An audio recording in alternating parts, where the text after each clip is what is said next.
So what we're working on today is factoring. That's the opposite of what we worked on yesterday.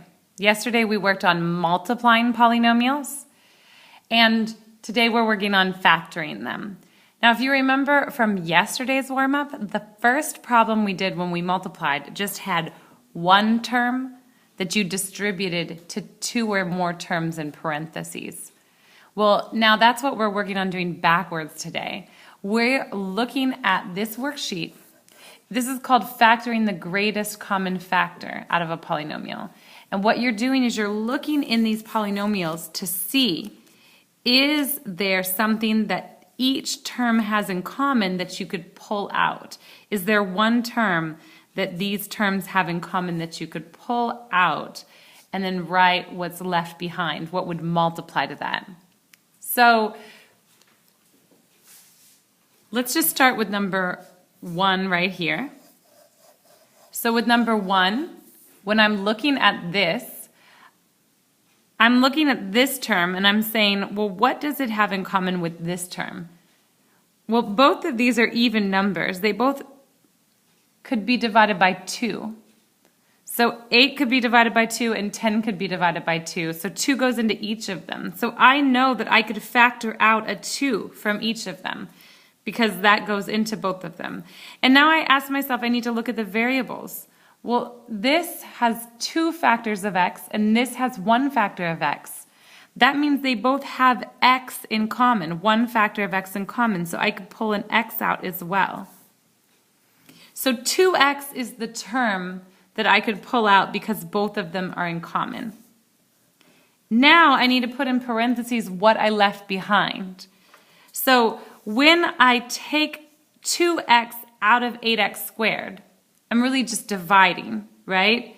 So 8 divided by 2 is 4.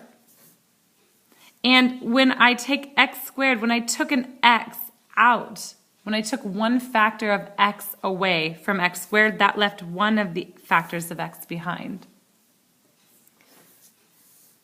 And then I still have a plus sign in the middle. But now I have to do the same thing here, right? When I took a factor of 2 out from the 10, that left a factor of 5 behind. Or 10 divided by 2 is 5.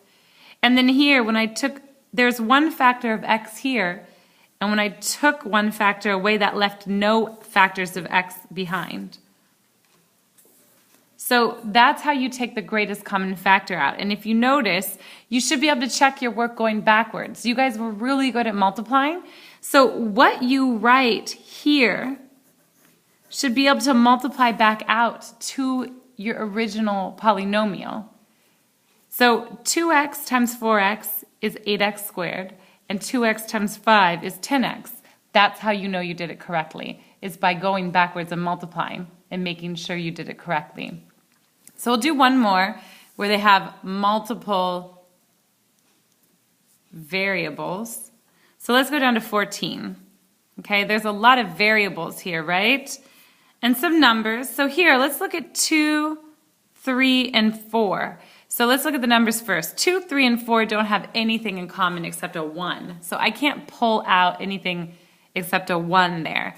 Now, if I weren't looking at variables, I might write prime. But the thing is that that's not the only thing that can be in common, right? Here I've got 5 factors of c, here I've got 4 factors of c, and here I've got 3 factors of c. I don't have any factors of d on these two, so they don't have that in common, but all of them have at least 3 factors of c. So I can pull 3 factors of c out, or c to the third. So I can pull, that's the greatest common factor, c to the third. So what's left behind when I pull that out? Well, the 2 doesn't change. I didn't take anything away from that number. I took 3 factors of c away from 5 factors of c, so there's still 2 factors left. And I didn't change the d to the 4th.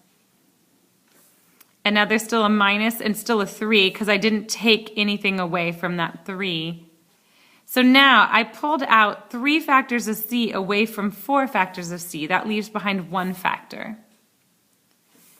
And then here I'm going to add 4. I didn't divide anything out of 4. But I took 3 factors of c away from 3 factors of c, right? So that left none behind. And again, we can check our work by going backwards with the distributive property. If I multiplied this out to this, so this is the answer, right? But if I want to check my work, I just go backwards. 2c squared times d to the fourth, if I multiply that and distribute it, it would be 2c to the fifth d to the fourth. And then multiplied it here, it would be minus c, 3c, and then to the fourth, because there are 3 factors here, 1 there, so 4 altogether. And then multiply c to the third here, so 4c to the third, right? So by going backwards and multiplying, I see that I checked my work, and that's right. So your job is to finish this worksheet. You have about 20 or 30 minutes to finish this before we move on to the next thing.